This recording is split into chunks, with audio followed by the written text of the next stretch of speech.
जय श्री कृष्ण चैतन्य प्रभु नित्यानंद श्री अद्वैत गदाधर श्रीवासदि गौर भक्त वृंद।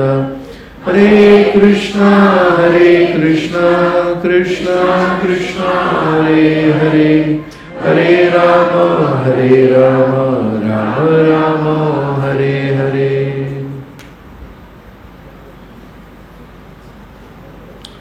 हरे कृष्ण। संध्याकाळच्या सत्रामध्ये सर्वांचं स्वागत।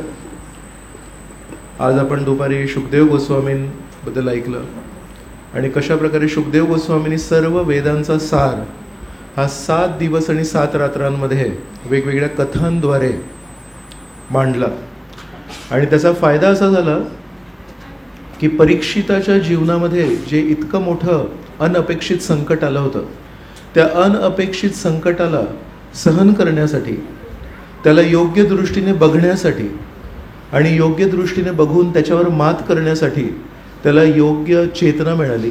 ते किती महत्त्वाचं आहे। तर एक उत्तम शिक्षक आहेत, ते काय काय गोष्टी शिकवतात आपल्या शिष्याला। आपल्याकडे काही आपल्या कॉंग्रिगेशनमध्ये शिक्षक मंडळी आहे, तर शिक्षक कधी पण 2 प्रकारच्या गोष्टी शिकवणार। एक म्हणजे काय अनुकूल आहे आणि एक म्हणजे काय प्रतिकूल आहे। कुठल्याही शिक्षकाला विचारा, ते नेहमी हे म्हणणार, हे असं असं तुम्ही केलं तर तुमची प्रगती होईल, हे चांगलं होईल, आणि सांगतील हे करताना सावधान राहा, या चुका कधी करू नका। तर म्हणून शुकदेव गोस्वामी जेव्हा सर्व वेदांचा सार 7 दिवसांमध्ये मांडतायत, त्यांनी पण सरासरी या 2 भावनांना व्यक्त केलं। प्रल्हादाची कथा आहे, ध्रुव महाराजांची कथा आहे, अंबरीश महाराजांची कथा आहे। या कथेतून त्यांनी आपल्याला सांगितलं की आपण काय करावं। आणि दक्ष प्रजापतींची कथा जी आज आपण आता संध्याकाळी करणार आहोत, अजामिळाची कथा, की अजामिळाने कसं चांगला सुसंस्कृत परिवारामध्ये जन्म घेऊन आपल्या जीवनाचा नाश केला आहे। तर परमेश्वराची कृपा आहे, एका नारायणामध्ये त्यांनी उचललं। प्राचीन बर्हिषत नावाचा एक राजा होता, तो कर्मकांडी होता, त्यांनी कसं जीवनाला नीट हाताळलं नाही। अवंती ब्राह्मण आहे, अवंती ब्राह्मणाची कथा येते की खूप चांगला ब्राह्मण होता, पण त्यांनी पण त्याला जे मिळालं होतं त्याचा नीट वापर नाही केला। अशा प्रकारे अनुकूल आणि प्रतिकूल दोन्ही गोष्टी शुकदेव गोस्वामींनी परीक्षित महाराजांसमोर मांडल्या आहेत। तर दक्ष प्रजापती आहेत, जस्ट दरवाजा बंद करू शकतो।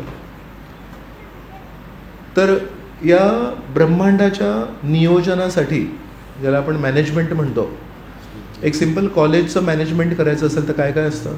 कॉलेजमध्ये टीचर्स, बरोबर, फक्त टीचर्स ना कॉलेजमध्ये नाही, अजून कोण कोण असतं, स्टुडंट्स, काही ॲडमिनिस्ट्रेटिव्ह स्टाफ, फीज कलेक्ट करायचे, त्याची रिसीट द्यायची, नीट फीज जमा झाले की नाही ते बघायचं, अजून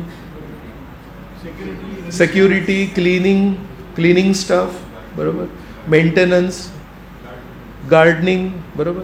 हॉस्पिटलमध्ये फक्त डॉक्टर्स, बरोबर नाही, कोण कोण आहे डॉक्टर्स, अजून patients, nurses, ward boys, administrative staff, technicians, मशीन्सची नीट काळजी, तो CT स्कॅन मशीन ते नीट हँडल करायला पाहिजे, अजून हां। सो बघा, हॉस्पिटलमध्ये मुख्य व्यक्ती डॉक्टर असेल पण त्याला सपोर्ट लागतो।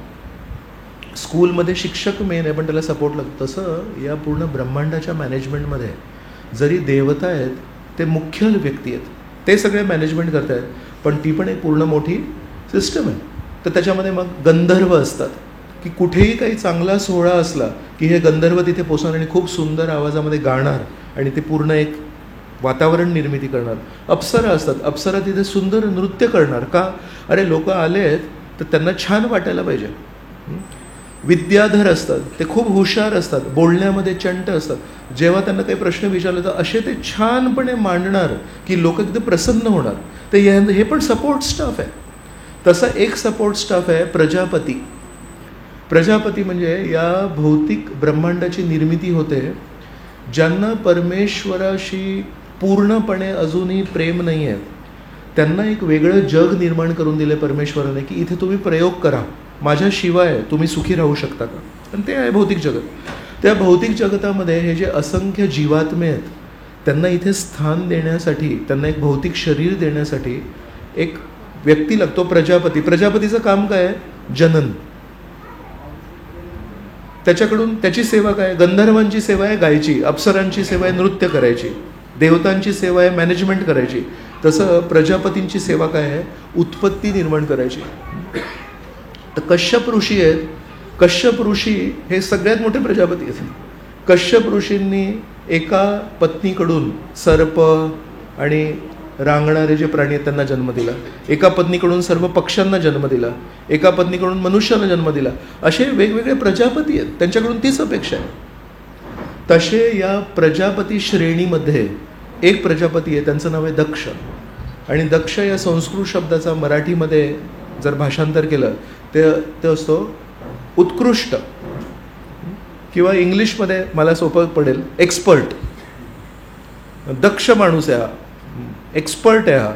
तर दक्ष प्रजापती म्हणजे तो जनन करण्याच्या क्रियेमध्ये एक्सपर्ट आहे.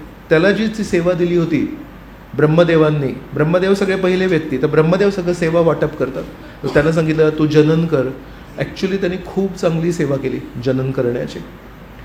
आणि दक्ष प्रजापतीचं जे वर्णन आहे, कारण हे ब्रह्मदेवांनी त्याला ती सेवा दिली आहे, तर तो काही साधारण व्यक्ती नाही आहे. सुशिक्षित सुसंस्कृत व्यक्ती आहे. आणि सगळ्यात महत्त्वाची गोष्ट म्हणजे तो विष्णू सेवा करणारा, विष्णू आराधना करणारा, किंवा आपण त्याला म्हणू शकतो वैष्णव येतो. तशा प्रकारे हा एक वैष्णव आहे. आणि दक्ष प्रजापती आहे ज्यांनी सर्वांना प्रसन्न केलं आहे. त्याच्या जीवनामध्ये आपण आता प्रवेश करतोय की दक्ष प्रजापतींनी असं काय केलं की आज आपण हरिद्वार ऋषिकेश यात्रेमध्ये गंगादेवींची स्तुती करतोय, शुकदेव गोस्वामींची स्तुती करतोय. आणि या सगळ्या कथेमध्ये आपण दक्ष प्रजापती त्याच्या कथेवर कशासाठी आलो? श्री कृष्ण भगवद्गीतेमध्ये 14व्या अध्यायामध्ये एक खूप महत्त्वाचा विषय मांडतात. त्या 3 गुण, सत्वगुण, रजोगुण आणि तमोगुण. आणि त्या पूर्ण अध्यायामध्ये जर बघितलं तर श्रीकृष्ण म्हणतात वृक्ष पण 3 गुणांमध्ये असतात. काही वृक्ष आहेत जे खूप छान फुलतात, त्यांच्या फुलांना खूप सुगंध असतो, तर ते सत्वगुणी आहेत. काही वृक्ष असतात ते फक्त दिसायला सुंदर असतात, त्यांना फुलं नाही लागत, त्यांना फळं नाही लागत. त्याला डेकोरेशन ट्रीज म्हणतात. कधी कधी ऑफिसमध्ये घरामध्ये आपण डेकोरेशन ट्रीज लावतो, तर ते रजोगुणी वृक्ष आहेत. आणि काही वृक्ष असतात ते काटेरी असतात, त्यांचं ना सुंदर दिसायला ना फुलं नाही, काही नुसते काटे असतात, तर ते आहेत तमोगुणी. पक्षी सत्वगुणी पक्षी आहेत, पोपट, मोर.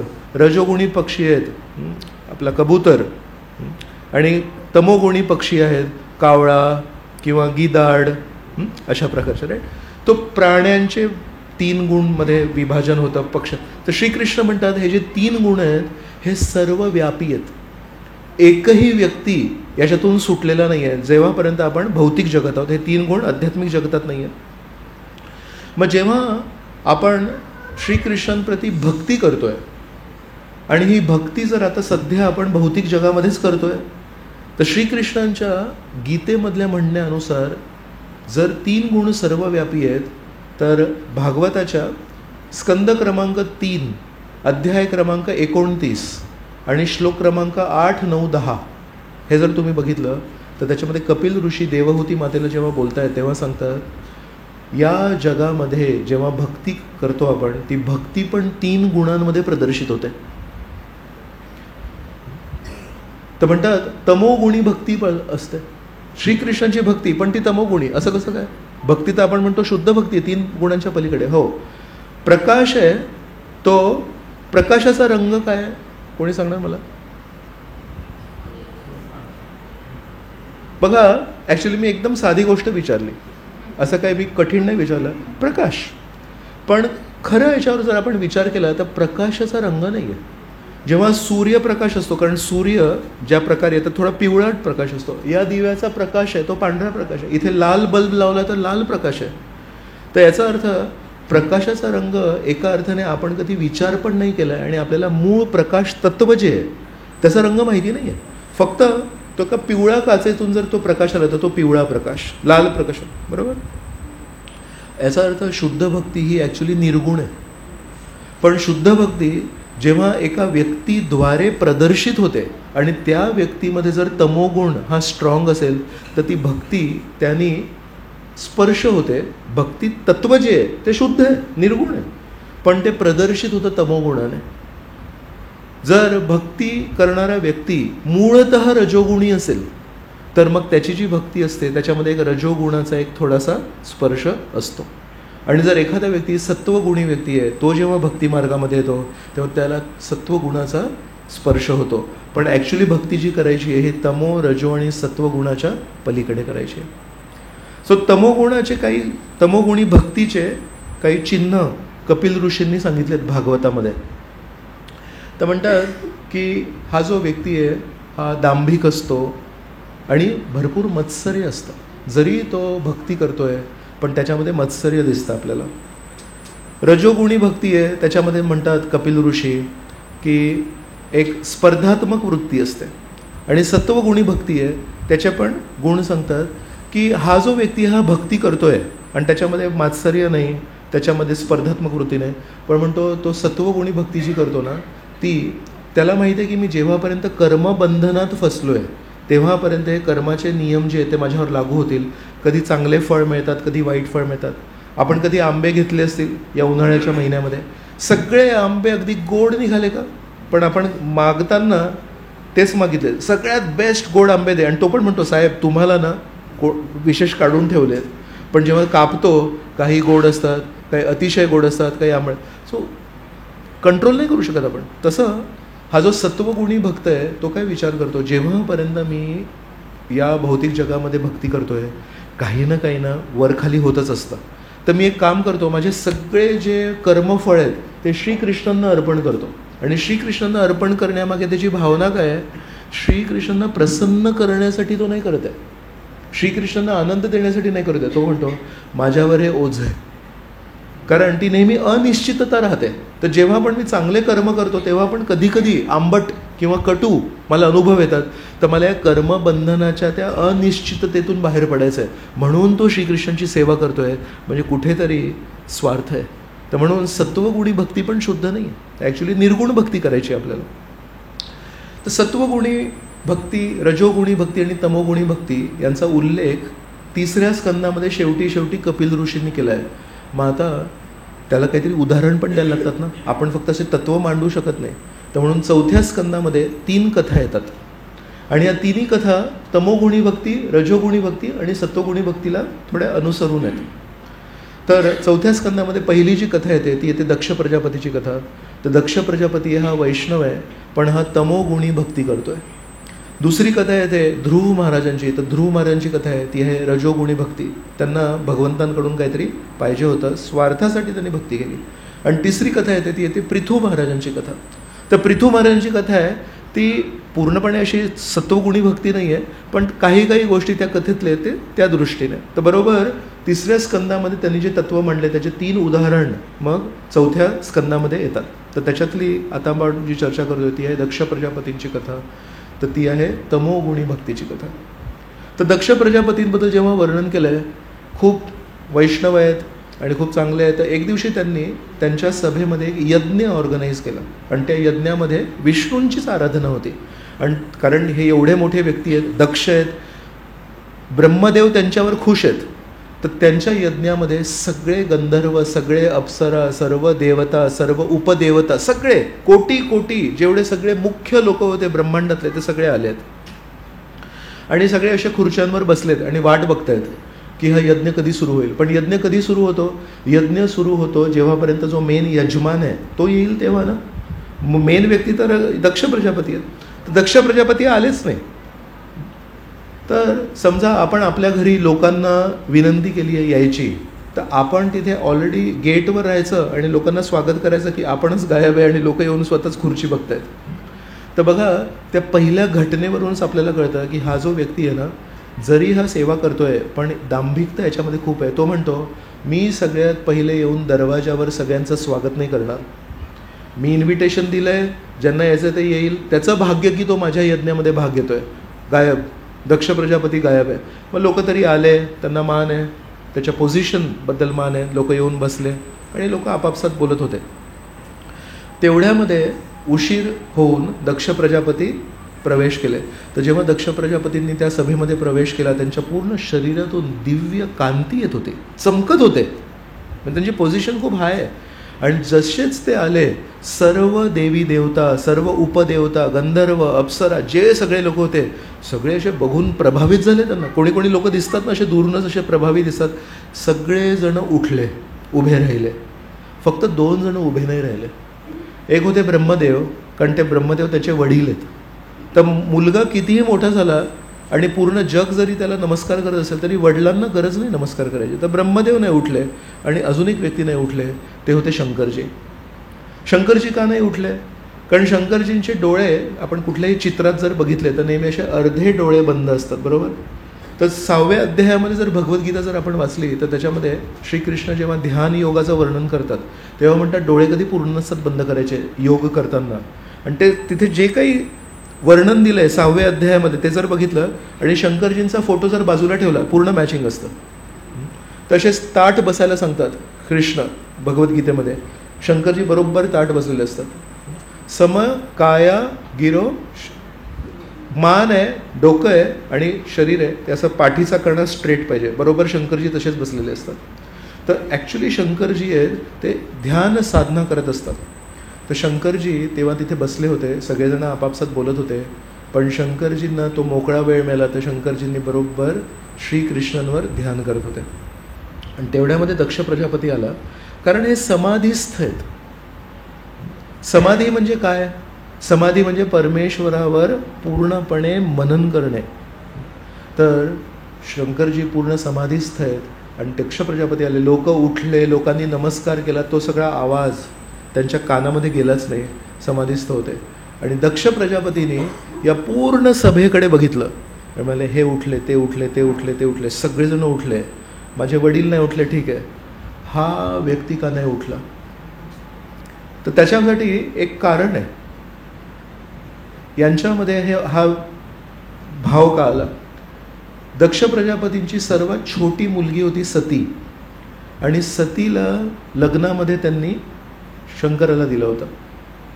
आणि दक्ष प्रजापती जर इतके दांभिक आहेत आणि इतके गर्विष्ठ आहेत, त्यांनी शंकरासारख्या व्यक्तीला ती मुलगी का दिली? तर याच्यासाठी पण एक व्यक्ती इन्वॉल्ड होते, ते होते ब्रह्मदेव.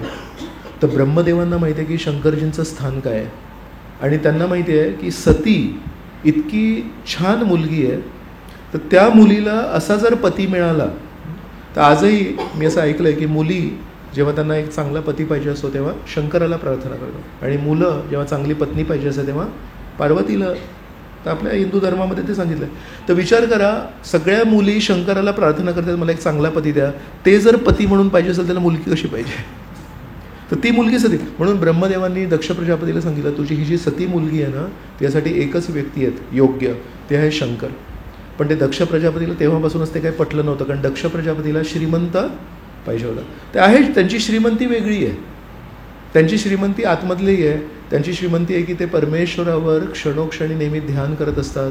आणि एका अर्थाने आपल्या सर्वांना ज्यांनी भगवद्गीता कोर्स केला माहिती आहे, जीवतत्वामध्ये कोटी कोटी जीवात्मे आहेत आणि विष्णू तत्वामध्ये कोटी कोटी व्यक्ती आहेत, आणि शंकर तत्व, शंभू तत्व जे आहे त्याच्यामध्ये फक्त एकच व्यक्ती आहे, ते शंभू. एकच व्यक्ती आहे ते तत्वामध्ये. लक्ष्मी, राधा, सीता हे पण असंख्य आहेत. विष्णू, नारायण, नरसिंह, वामन हे पण असंख्य आहेत. आपण सगळे अंश जीवात्मे पण असंख्य आहेत. फक्त एक व्यक्ती विशेष आहे, ते आहे शंकर. शंकराचं काय विशेष स्थान आहे की त्यांच्यासाठी एक कॅटेगरी आहे, पूर्ण एक श्रेणी आहे वेगळी. पण एवढं त्यांचं स्थान असून दक्ष प्रजापती त्यांना फक्त बाह्यदृष्टीने मोजमाप करतात. तर ते म्हणतात याच्याकडे बघून असं वाटत नाही, पण ठीक आहे, आता माझे वडील ब्रह्मदेव मला एवढं म्हणतात की हा चांगला नव्हे, तर त्यांनी ते लग्न केलं. पण आज त्यांना तिथे आसनावर उठलेला नाही आहे हा व्यक्ती, त्याच्यामध्ये त्यांना शंकरजी नाही दिसले, त्यांना ते विशेष व्यक्ती नाही दिसले ज्यांच्यासाठी एक पूर्ण तत्व निर्माण केलं आहे. त्यांना दिसले हा माझा जावई आहे आणि माझा जावई मला अनादर करतोय आणि हा उठला नाही. आणि दक्ष प्रजापतीने तत्क्षण तो यज्ञ आहे, त्यासाठी लोक आलेले आहेत, आपण विष्णूची सेवा करायसाठी हे सगळं नियोजन केलं, ते सगळं बाजूला राहिलं, ते सगळं नंतर बघू आपण. मेन गोष्ट काय आहे, मी प्रवेश केला आणि माझा जावई उठला नाही, ती मेन गोष्ट आहे. मग सगळ्यांना उद्देशून शंकर म्हणाले, ऐका ऐका सगळेजण ऐका. असा विचार करू नका की मी द्वेषापोटी बोलतोय. असा विचार करू नका की माझ्या मनात तमोगुणी काही विचार आहेत. मी जे काही बोलतोय ते खरं बोलतोय आणि सगळ्यांनी ऐका, असं बोलले. म्हणजे सुरुवातच त्यांनी तर तमोगुणी जो व्यक्ती आहे त्याला मान्य नाही करायचे की तो म्हणतोय माझ्याकडे कारणं आहेत, मी तुम्हाला पुरावा देतोय सगळा. आणि सिस्टमॅटिकली एक एक पॉईंट म्हणतात हा जो शंकर आहे याचे वस्त्र काय आहेत, याला नीट वस्त्र घालता येत नाही. त्या सभेमध्ये आपण सगळे देवी देवता इंद्र, चंद्र, सूर्य, ब्रह्मदेव सगळ्यांचे आपल्याकडे चित्र माहीत आहेत. रामायणमध्ये महाभारतमध्ये बघितले कसे दिसतात ते. छान कपडे घातलेले असतात, रत्न अलंकाराने सुशोभित असतात, बरोबर. एकच व्यक्ती या सर्व देवी देवतांमध्ये अपवाद आहे, ते आहे शंकरजी. तर तो अपवाद बरोबर शोधून काढतात. म्हणतात यांना नीट वस्त्र घालता येत नाहीत. यांच्या शरीरावर काय असतं तर भस्म असतं. तर आपण जेव्हा अंतिम संस्काराला जातो कर्तव्य म्हणून आल्यानंतर स्नान करतो, तर शंकरजी म्हणतात याचं नाव आहे शिव. आणि शिव या शब्दाचा अर्थ आहे पवित्र, शुद्ध. याचं नाव शिव आहे, याचं नाव पवित्र आहे, पण याची कृती काय आहे. स्मशान भूमीमध्ये हा राहतो. याच्या गळ्यामध्ये कधी कधी कवट्यांची माळ असते, शरीरावर स्मशानाचं भस्म असतं. हा व्यक्ती पवित्र आहे. याचे संगी कोण आहेत. याचे संगी आहेत सगळे भूत प्रेत पिशाच. अशा या भूत प्रेत पिशाचांना हा नेतृत्व करतो. याच्यामध्ये काय चांगले गुण आहेत. आणि मग म्हणतात याच्याकडे बघा, याचे जे डोळे आहेत मर्कट लोचन आहेत, एका वानरासारखे याचे डोळे आहेत. आणि माझी मुलगी आहे तिचे डोळे आहेत हरिणी लोचन आहेत, हरिणीसारखे माझ्या मुलीचे डोळे आहेत. आणि माहिती नाही तो कुठला वाईट दिवस होता ज्या दिवशी मी या दोघांचं लग्न लावून दिलं. ॲक्च्युली मला अजूनही आठवतं आहे ते लग्न मी नाही लावून दिलं. हे परमेष्ठी आहेत ना, परमेष्ठीने लग्न लावून दिलं. तर परमेष्ठी म्हणजे ब्रह्मदेवांचं एक नाव आहे. ब्रह्मदेव हे त्याचं ऑफिशियल नाव आहे, पण परमेष्ठी म्हणजे त्यांची पोझिशन आहे ती. परम इष्ठी म्हणजे सगळ्यात मोठे जे पुजारी आहेत या जगामध्ये ते आहेत. कुठलेही यज्ञ जेव्हा करतो आपण तेव्हा ब्रह्मदेव ॲक्च्युली पहिले यज्ञिक ब्राह्मण आहेत. पहिला जो यज्ञ झाला या ब्रह्मांडामध्ये परमेश्वरापोटी तो ब्राह्मण कोण होते, त्याला ब्रह्मदेव होते. तर ब्रह्मदेवांचं ते पोझिशन आहे. कुठलेही यज्ञ करताना आधी ब्रह्मदेवांना नमस्कार करायला लागतो. ब्रह्माजींशिवाय आपण यज्ञ नाही करू शकत. तर त्याचं नाव आहे परमेष्ठी. तर इथे सगळ्यांसमोर दक्ष प्रजापतींचे ते वडील आहेत. वडिलांना उद्देशून आपण त्यांचं कसं घेतो आदराने, माझ्या वडिलांनी लावून दिलं. तर वडील नाही म्हणत, हे परमेष्ठीने लावून दिलं.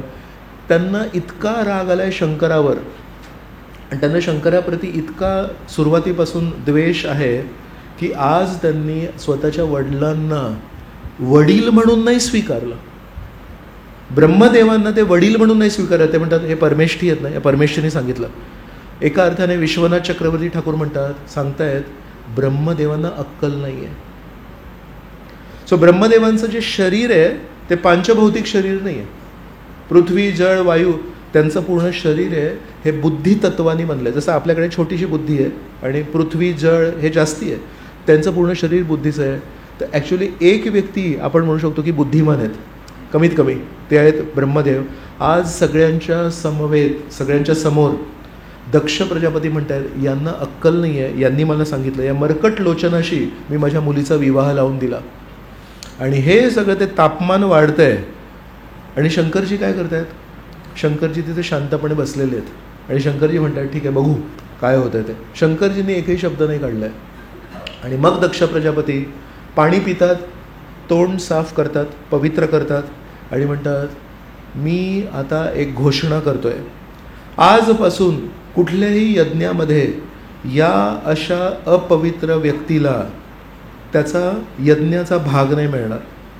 तर जेव्हा पण यज्ञ होतं, आता सध्या आपण एवढं काही यज्ञ कार्यामध्ये गुंतलेलो नाही आहोत, पण यज्ञ होतं तेव्हा इंद्राय स्वाहा, अग्नये स्वाहा, चंद्र, सर्व देवी देवता जे आहेत मुख्य देवी देवता आहेत त्यांना एक एक आहुती द्यायला लागते. जरी यज्ञ विष्णूसाठी आहे पण हे विष्णूचेच तर सेवक आहेत. जसं इंद्र आहेत ते विष्णूचे हात आहेत, चंद्र आणि सूर्य हे विष्णूचे डोळे आहेत. सर्व देवी देवता आहेत हे विष्णूंची सेवा करतायत. तर जर आपण स्वामींना नमस्कार केला आणि सेवकाला जर दुर्लक्ष केलं तर ते चालत नाही. म्हणून प्रत्येक यज्ञामध्ये जरी मूळ व्यक्ती विष्णू असले तरी सर्व देवी देवतांना पण केलं. त्या दिवशी दक्ष प्रजापती सांगितले आजपासून जेव्हा यज्ञ होईल तेव्हा शंकरजींना एकही आहुती मिळणार नाही. आणि असं बोलून तावात येणं म्हणतात ना, असं बोलून अशी घोषणा करून दक्ष प्रजापती तिथून निघून गेले. आणि सगळेजण म्हणतात हे शंकर आहेत, यांना आजपासून यज्ञामध्ये काही आहुती नाही मिळणार असं हे कसं काय बोलू शकतात. पण ठीक आहे, हे जे सगळं चाललं होतं लोक भ्रमित झाले की त्याला काय रिस्पॉन्स द्यायचा. पण तिथे शंकरजींचे एक अनुयायी बसले होते, त्यांचं नाव होतं नंदीश्वर. नंदी बैल आपले. नंदी बैलाने हे जेव्हा ऐकलं तेव्हा नंदी बैलाला खूप वाईट वाटलं. आणि नंदी बैल म्हणाला तुम्हाला माझ्या स्वामींची पोझिशन नाही माहिती. तर नंदी बैलाने सांगितलं तुम्ही सर्व देवी देवता आणि मुख्य म्हणजे इथे काही ब्राह्मण जे बसले होते, तर भृगु ऋषी आणि त्यांची टीम ब्राह्मणांची बसली होती ते यज्ञ करण्यासाठी. तर म्हणतात तुम्ही सर्व ब्राह्मणांनी पण काही बोलले नाही, तर तुम्ही सगळे शांत बसल्यात. मी तुम्हा सर्व ब्राह्मणांना शाप देतो की तुम्हाला योग्य काय आणि अयोग्य काय याचं भान नाही राहणार. जरी तुम्ही वेद वाचताय आणि वेदांमध्ये एका सुसंस्कृत व्यक्तीने कसं राहावं, कसं जगावं, काय खावं काय नाही खावं हे सगळं दिलं आहे. तुम्ही सगळे ब्राह्मण सगळे वेद वाचाल आणि पोपटासारखे सर्व वेद बोलाल, पण कारण तुम्ही शंकरजींचा अनादर केला आहे तुम्हाला ते आत्मसात करता येणार नाही तुमचं ज्ञान, तर मी तुम्हाला तो शाप देतो. नंदीश्वराने सर्व ब्राह्मणांना शाप दिला तर तिथे भृगु ऋषी चिडले. भृगु ऋषी म्हणाले तू एक बैल आहेस, तू काय आम्हाला शाप देतोयस. तर म्हणाले ब्राह्मण लोक ॲक्च्युली सर्व वैदिक संस्कृतीला सांभाळून ठेवतात आणि जे वैदिक संस्कृतीला सांभाळून ठेवतात त्यांना तो शाप दिला आहे. बरं ही वैदिक संस्कृती स्थापित कोणी केली. म्हणतात वैदिक संस्कृती स्थापित केली परमेश्वराने. परमेश्वराच्या ज्या इच्छा आहेत, परमेश्वराचे जे निर्देश आहेत ते वेदांमध्ये आहेत आणि आम्ही ब्राह्मण लोक त्या वैदिक संस्कृतीला सांभाळून ठेवतो. तू आम्हाला शाप दिलास, एका अर्थाने तू परमेश्वराचा अनादर केलास. आता मी शंकराचे जेवढे अनुयायी आहेत त्यांना मी शाप देतो. तसं करून भृगु ऋषींनी सर्वांच्या समक्ष शंकराचे जेवढे अनुयायी आहेत या जगामध्ये त्यांना सर्वांना शाप दिला की तुम्ही जरी शंकराचे सेवक आहात आणि शंकराचे अनुयायी आहात पण तुम्ही वैदिक नियमांना कधी पालन करू शकणार नाही. दुसऱ्या शब्दांमध्ये तुम्ही पण शंकराचं अनुगमन करण्यापेक्षा अनुसरण करण्यापेक्षा अनुगमन करण्यापेक्षा त्यांना तुम्ही बाह्य त्यांचा पेहनावा करा.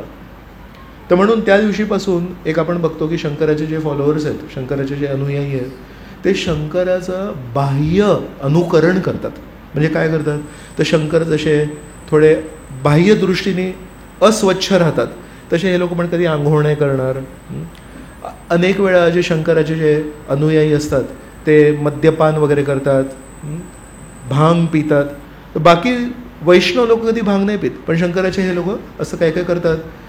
शिवरात्रीला म्हणतात भांगचा महाप्रसाद देतात. तर भांग जी आहे ती एक हे एकदा आम्ही अशा एका यात्रेला उज्जैनला गेलो होतो. तर अनेक वर्ष आधीची गोष्ट आहे ही.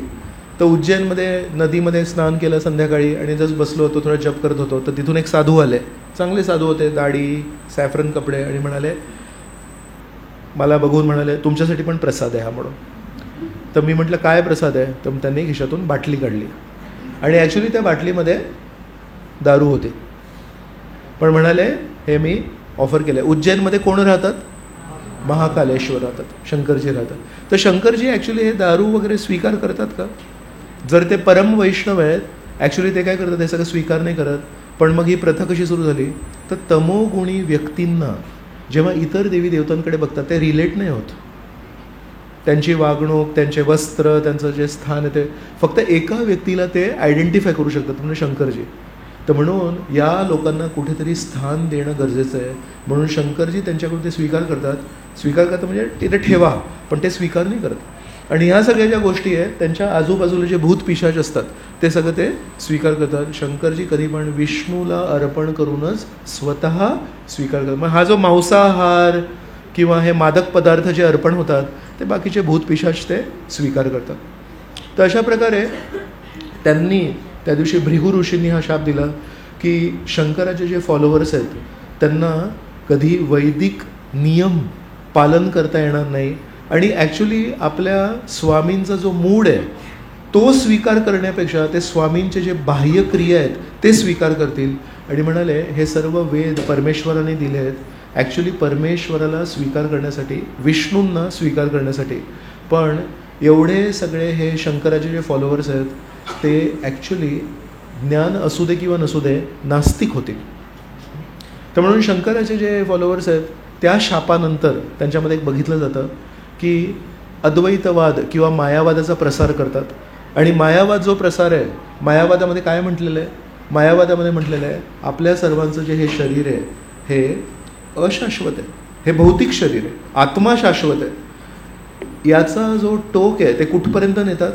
आपल्या सर्वांचं हे शरीर आहे हे अशाश्वत शरीर आहे. पण म्हणतात जेव्हा विष्णू या जगात येतात, राम, कृष्ण, नरसिंह या रूपात जेव्हा येतात तेव्हा विष्णूंचं पण शरीर आहे हे पांचभौतिक शरीर असतं. जसं आपलं शरीर हे माया आहे, हे खोटं शरीर आहे, तसं म्हणतात विष्णू पण या जगात जेव्हा येतात तेव्हा त्यांचं पण शरीर माया शरीर असतं. म्हणून त्याला म्हणतात मायावाद.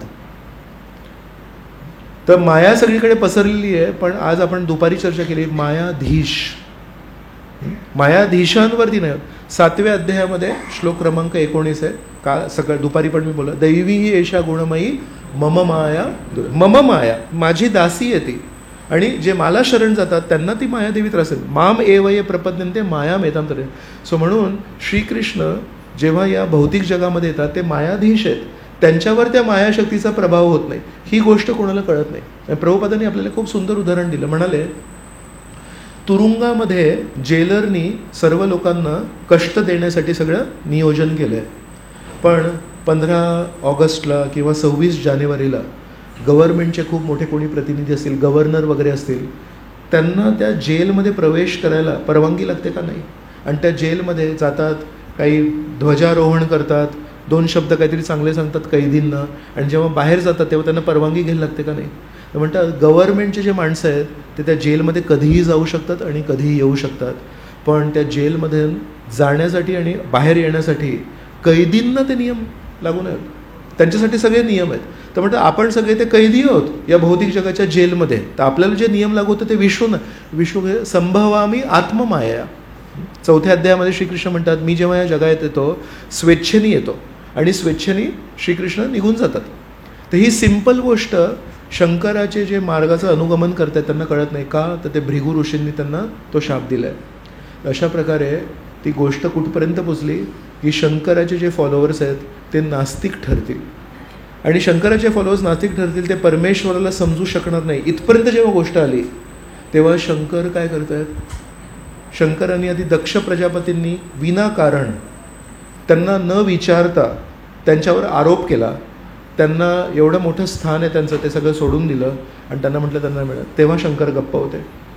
मग नंदीश्वराने एवढे सगळे शाप दिले ब्राह्मणांना, तेव्हा शंकर गप्प होते. आणि त्यांना वाटतं हे सगळं काय चाललं आहे. आणि नंतर त्याला प्रतिशाप म्हणून जेव्हा ब्राह्मणांनी शंकराच्या फॉलोअर्सला दिला तेव्हा पण शंकरजी गप्प बसले. पण जेव्हा ती गोष्ट परमेश्वरापर्यंत आली की परमेश्वराला समजू शकणार नाही, मग तेव्हा शंकराच्या मनात विचार आला आता हे परमेश्वराला समजू शकणार नाही इथपर्यंत जर आलं तर हा जो नंदी आहे हा परत त्याचं काहीतरी प्रतिउत्तर देऊ शकतो. आणि आता जेव्हा प्रतिउत्तर देईल हा, तेव्हा परमेश्वराला पण याच्यामध्ये खेचेल. आणि परमेश्वराला जर आपण आपापल्या भांडणामध्ये जर खेचलं तर किती मोठी चूक आहे.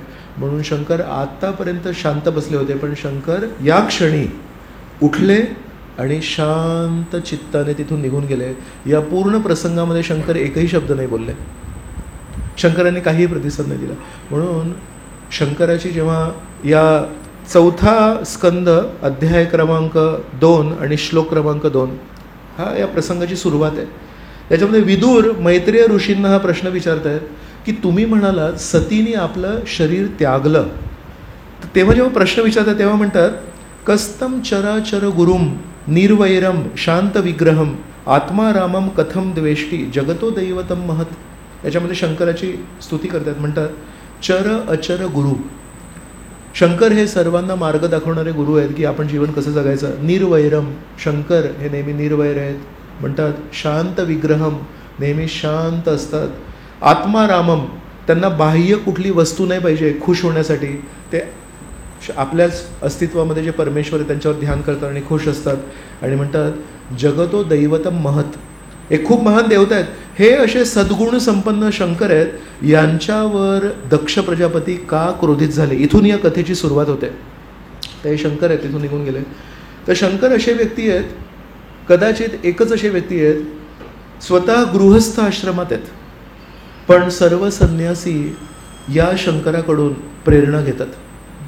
जितके पण साधू लोक आहेत, इथे पण तुम्ही जर बघितलं गंगादेवीच्या काठावर जेव्हा आपण गेलो होतो, ती सगळ्यात उंच मूर्ती कोणाची होती? गंगादेवीची सगळ्यात उंच मूर्ती नव्हती, सगळ्यात उंच मूर्ती शंकराची आहे.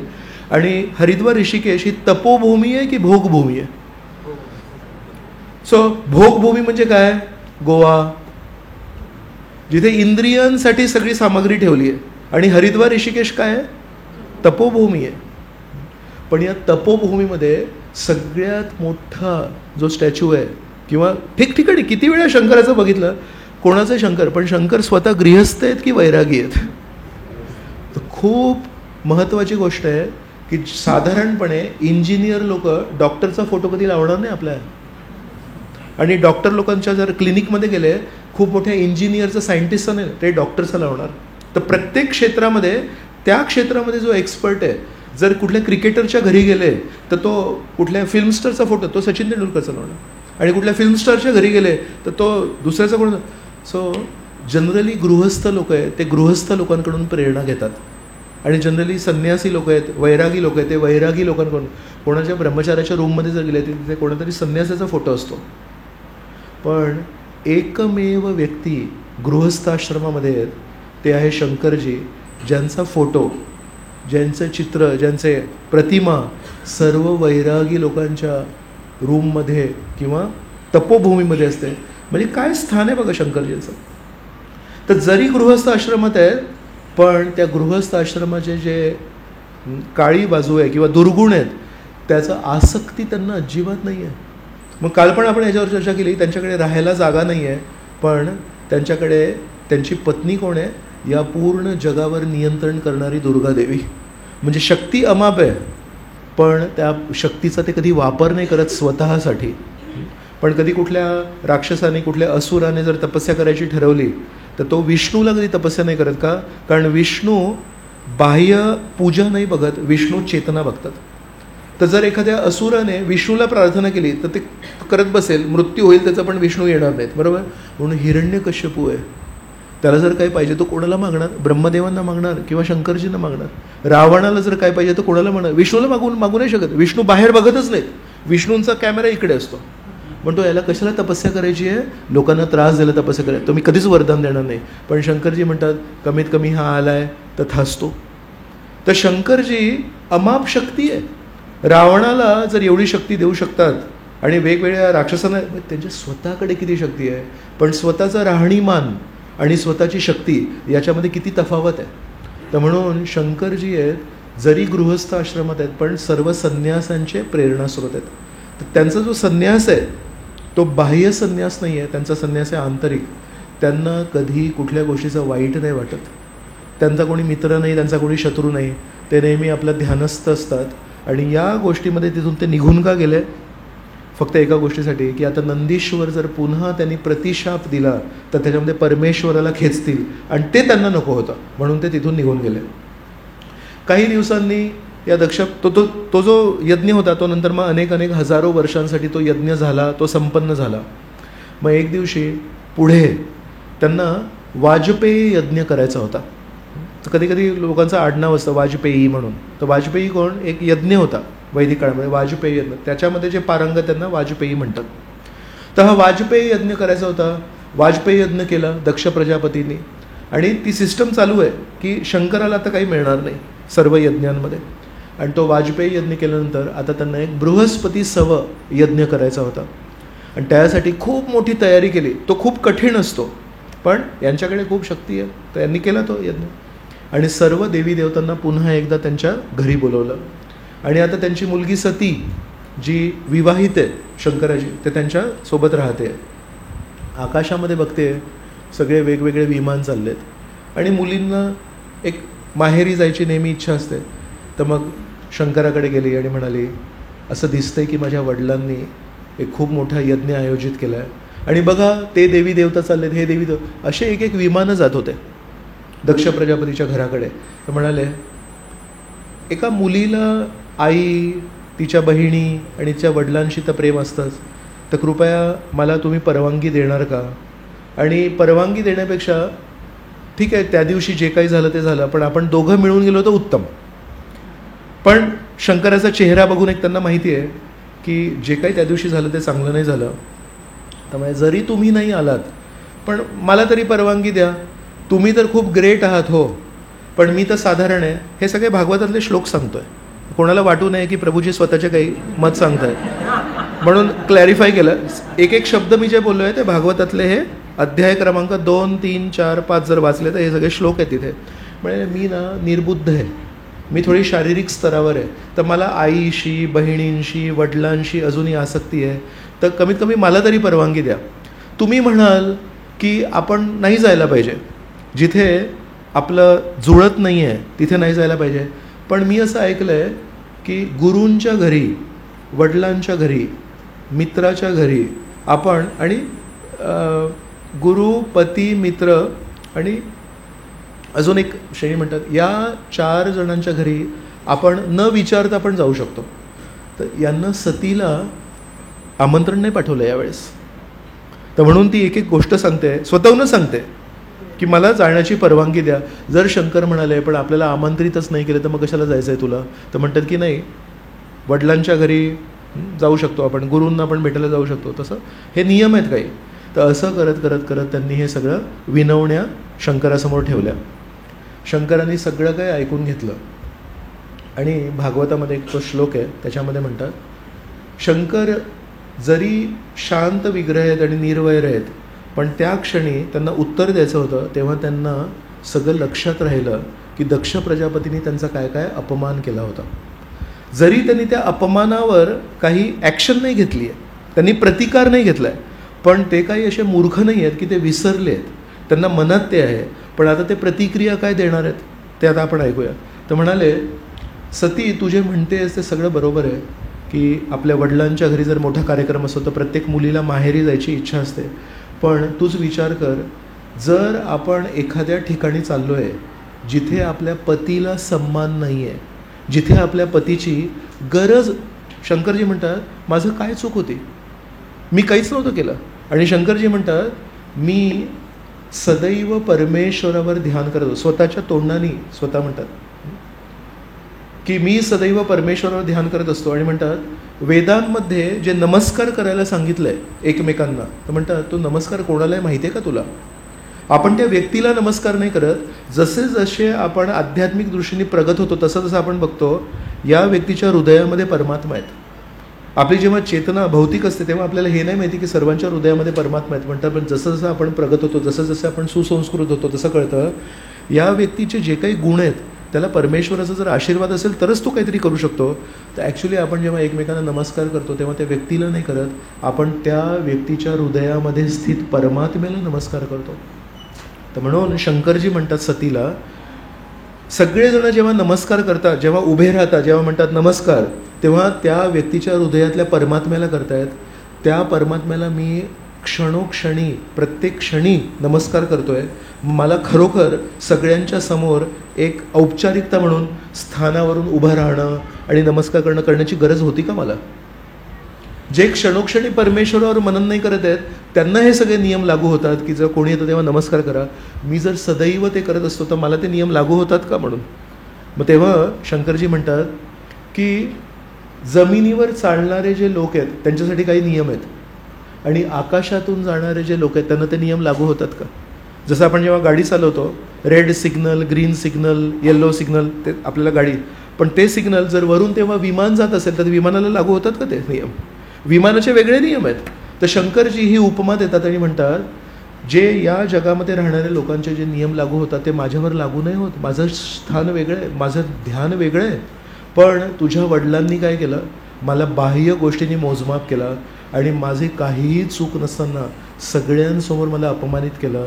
म्हणून तू थोडासा विचार कर, ज्या ठिकाणी आपल्या पतींना किंमत नाही आहे आणि चूक नसताना त्यांचा अपमान केला आहे तिथे तुला जाण्याची गरज आहे का? तर खूप महत्त्वाची गोष्ट आहे की शंकरजींनी त्या सभेमध्ये पण प्रतिकार नाही केला, पण शंकरजींना त्याची जाणीव होती आणि शंकरजी आता सतीच्या भल्यासाठी हे विषय तिथे मांडत आहेत. मग म्हणतात की तुझे जे वडील आहेत त्यांनी सर्वांच्या देखत कोणालाही न विचारता मला जी प्रत्येक यज्ञामध्ये एक आहुती मिळत होती ती बंद केली. ती आहुती सुरू कोणी केली? दक्ष प्रजापतींनी सुरू केली का? ती आहुती सुरू केली ब्रह्मदेवांनी. ब्रह्मदेवांनी हे नियम मानले. जसं मी म्हटलं पहिला यज्ञ त्यांनी केला, तर यज्ञामध्ये काय करायचं ते त्यांनी ठरवलंय. ज्यांनी सुरू केलंय तो व्यक्ती ते बंद करू शकतो ना. सिंपल नियम आहे. शाळेमध्ये कॉलेजमध्ये जर प्रिन्सिपलांनी एक नियम चालू केला असेल, त्याच्या खालचा माणूस एक नियमाला काटू शकतो का? तर शंकरजी म्हणतात ब्रह्मदेवांनी कधी काही असं म्हटलं नाही की माझ्याकडून काही चूक झाली आहे, आणि यांनी तो न्याय व्यवस्था स्वतःच्या हातात घेतली आणि सांगितलं की आजपासून यांना काही मिळणार नाही. हे योग्य आहे का सती? तर सती हे सगळं ऐकते. आणि शेवटचं वाक्य शंकरजी काय म्हणतात? शंकरजी म्हणतात एवढं सगळं मी तुला सांगितलं. शंकरजी हे नाही म्हणाले की जाऊ नको.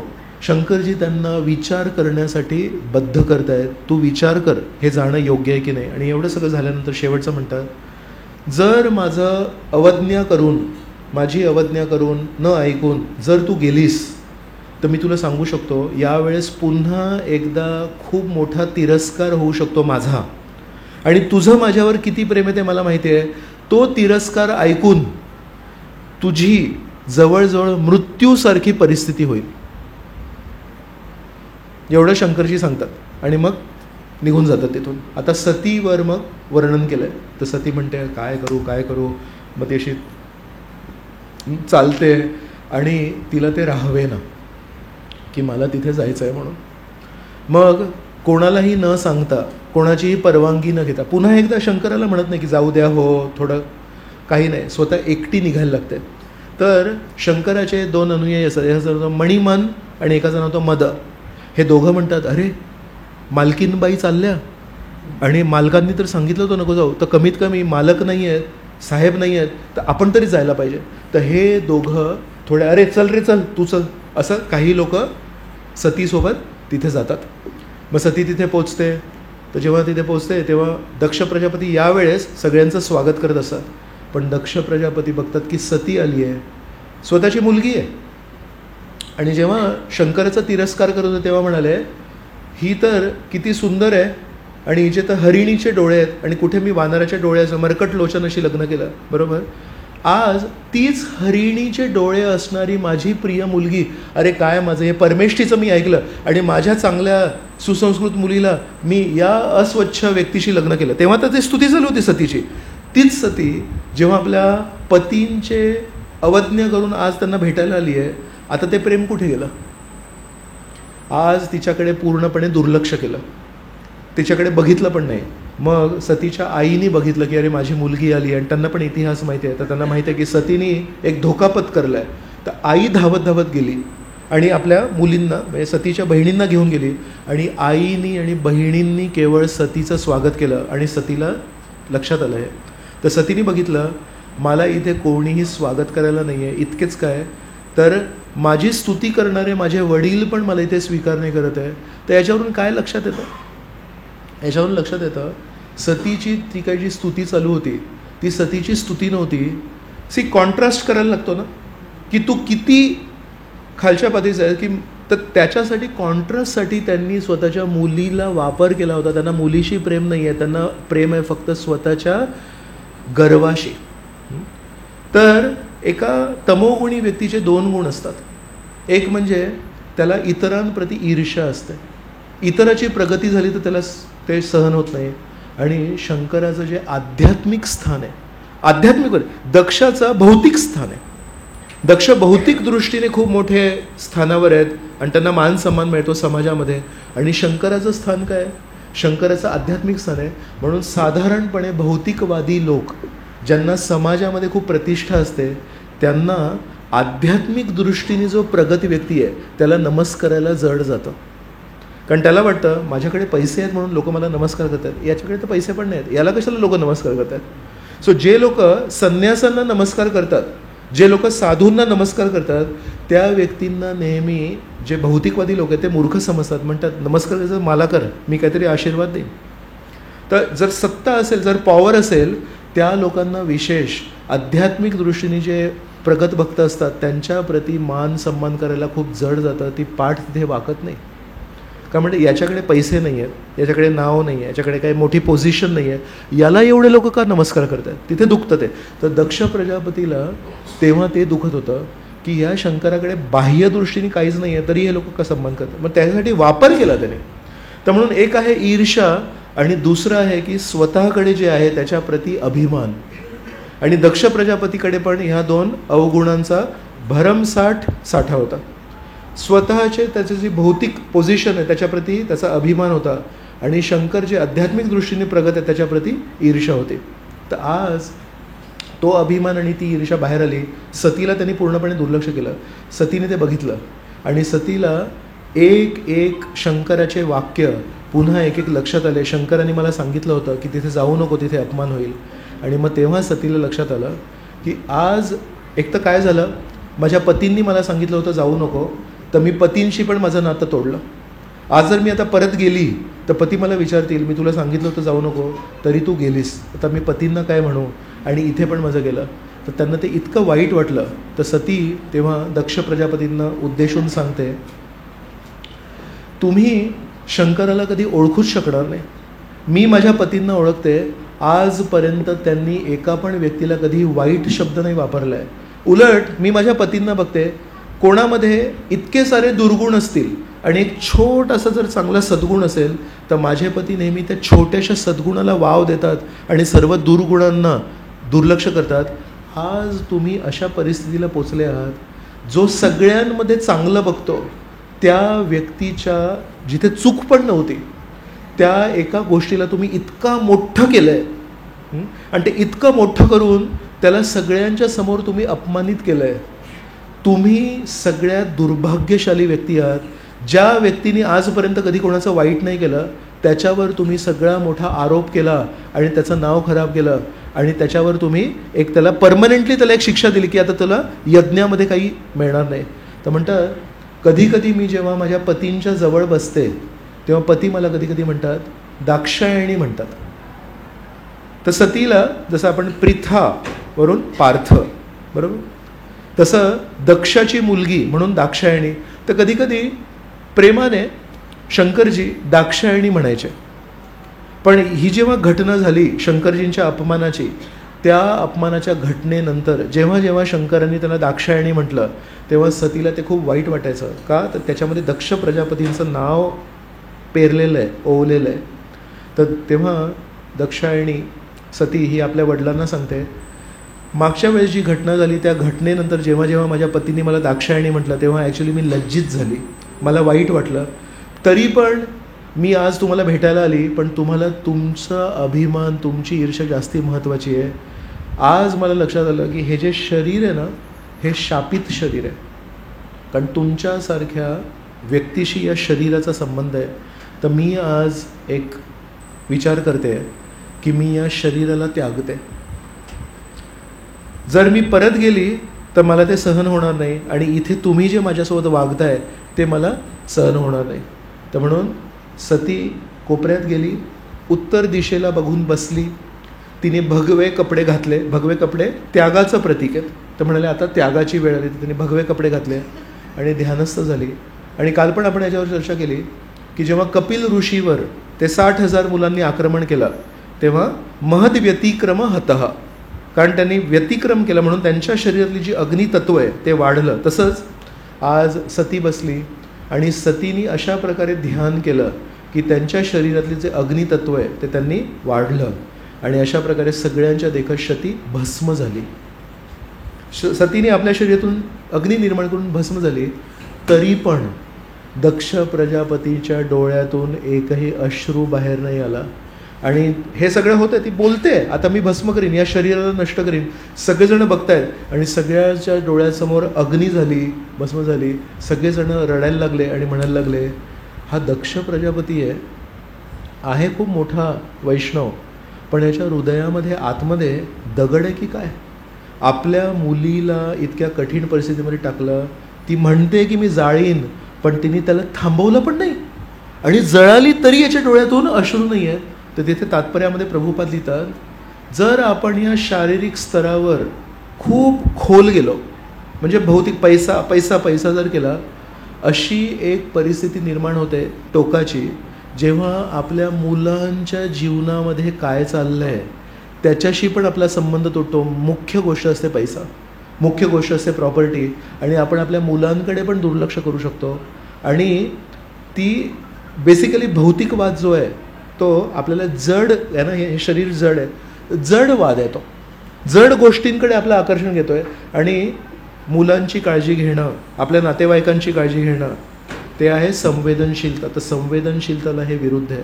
म्हणून म्हणतात या जगामध्ये भौतिकवादी लोक कधी कधी इतक्या टोकाला जातात की जर त्यांना काही भौतिक फायदा होणार असेल तर आपल्या मुलांचा पण बळी द्यायला त्यांना वाईट नाही वाटत. म्हणून भौतिकवाद आपल्याला कधी कधी वाटतो, एवढं भौतिकवादाचा तिरस्कार का केला आहे, एवढं काय प्रॉब्लेम आहे.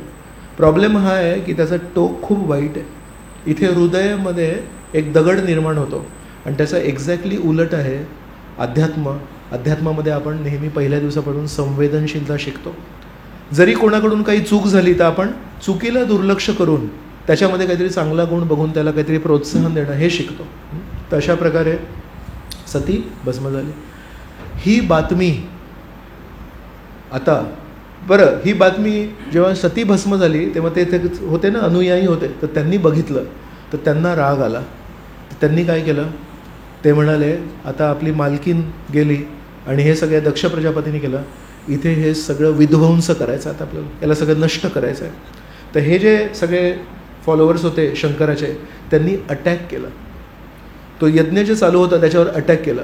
तर ते जेव्हा अटॅक करत होते तेव्हा भृगु ऋषींनी बघितलं की अरे हे सगळे अटॅक करत आहेत. तर भृगु ऋषींनी तर काय केलं, भृगु ऋषींनं दक्ष प्रजापतीला सांगितलं तुम्ही युद्ध नाही करू शकत, कारण तुम्ही जर युद्ध केलं तर जो यज्ञ करणारा यजमान आहे तो प्रदूषित होतो, तर तुम्ही नाही करू शकत. मग काय करायचं, तर त्यांनी काही मंत्र उच्चारण केलं, आणि मंत्र उच्चारण करून त्या यज्ञाच्या अग्नीतून रिभू म्हणून काही सैनिक देवता निर्माण झाले, आणि त्यांनी याचा प्रतिकार केला. तर तिथे एक युद्ध सुरू झालं. शंकरजींचे फॉलोअर्स आणि त्या यज्ञकुंडामधून जे रिभू नावाचे देवता उत्पन्न झाले होते त्यांच्यामध्ये युद्ध झालं. तर यांनी पण जाऊन नासनूस केली, त्या देवतांनी पण रक्तबंबाळ झालं. असं करत ते रिभू जे देवता होते ते जरा स्ट्रॉंग होते, तर त्यांनी या सगळ्यांना पळवून लावलं. तर हे शंकरजीचे फॉलोअर्स होते, बिचारे दुःखी होते, त्यांची मालकीनबाई सगळ्यांसमोर जळाली म्हणून त्यांनी अटॅक केला. त्यांना काही अटॅक करायचा नव्हता, पण यांची शक्ती एवढी होती त्यांना पळवून लावलं. तर हे बिचारे सगळे तिथून पळून गेले, आणि कुठे गेले असतील, शंकराकडे गेले. आणि शंकराला सांगितलं तुम्ही म्हणाले होते तुमच्या पत्नीला जाऊ नको, पण ते गेले. मग आम्ही बघितलं, आम्ही चूप नाही बसलो, आम्ही गेलो आणि सगळ्यांच्या समोर आता सतीने स्वतःचं दहन केलं. तर अशी ही खबर शंकरापर्यंत पोचली. मग शंकराला तेव्हा राग आला. जरी शंकर निर्वैर असले, शांतविग्र असले, पण शेवटी स्वतःच्या पत्नीचं दहन ऐकून, आणि ज्या प्रकारे ज्या वडिलांनी सतीची स्तुती केली होती तेच वडील आता दुर्लक्ष करतात हे ऐकून त्यांना अजून वाईट वाटलं. जर सतीचं त्यांनी मान सन्मान केला असेल तर त्यांनी दक्षाला तर माफ केलं होतं, पण ते बघून त्यांना लक्षात नाही झालं. तर त्यांनी एक केस काढला आणि तो जमिनीवर आपटला, आणि तिथे एक खूप मोठा आकाशापर्यंत पोचणारा एक राक्षस निर्माण झाला होता, त्याचं नाव होतं वीरभद्र. तर वीरभद्राने निर्माण होऊन शंकराला विचारलं की माझ्याकडून काय तुम्हाला अपेक्षित आहे. तर म्हणाले सगळ्यात पहिले दक्षाला समाप्त कर, आणि दक्षाच्या बाजूनी जितके लोक आहेत त्या सगळ्यांना समाप्त कर. तर हा एक खूप मोठा असा राक्षस वीरभद्र त्या दक्षाच्या त्या यज्ञ कुंडापर्यंत पोचला. आणि आज आपण जिथे कणखलला गेलो होतो तिथे तो यज्ञ चालू होता दक्षाचा, आणि तो वीरभद्र तिथे आला.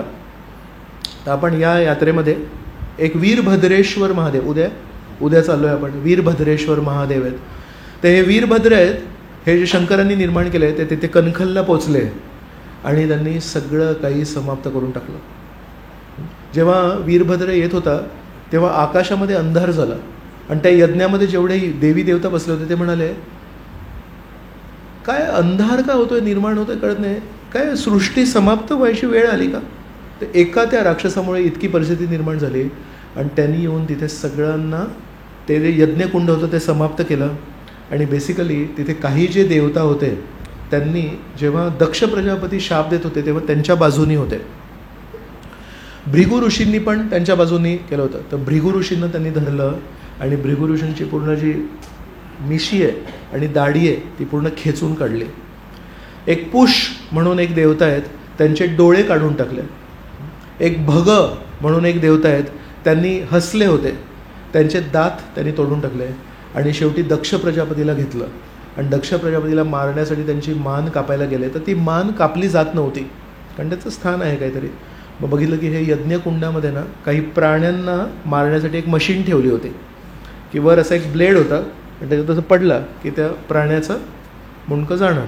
तर त्यांनी दक्ष प्रजापतीला त्याच्यात ठेवलं, ती मशीन टाकली, तर त्यांचं डोकं कापलं आणि त्या डोक्याला त्या यज्ञकुंडामध्ये जी अग्नी चालू होती त्याच्यामध्ये दक्षिण दिशेला ते फेकलं आणि ते जे डोकं होतं दक्ष प्रजापतीचं ते समाप्त झालं, भस्म झालं त्याच्यामध्ये. दक्ष प्रजापतीचा अंत झाला. याच्या पुढे काय झालं यासाठी आपण उद्या चर्चा करूया कारण आज सीमित वेळ आहे आपल्याकडे. आपल्याला नरसिंहदेवांबद्दल पण काय बोलायचं आणि खूप सुंदर ड्रामा आपली वाट बघतोय. पार्ट 2 आपण याच्यावर उद्यावर चर्चा करूया. पण आज कणखलला गेलो होतो म्हणून ही कथा खूप महत्त्वाची होती आणि उद्या वीरभद्र. सो हे सगळं समाप्त झाल्यानंतर मग वीरभद्र त्यांची सेवा केल्यानंतर परमेश्वराला त्यांनी प्रार्थना अर्पण केल्या.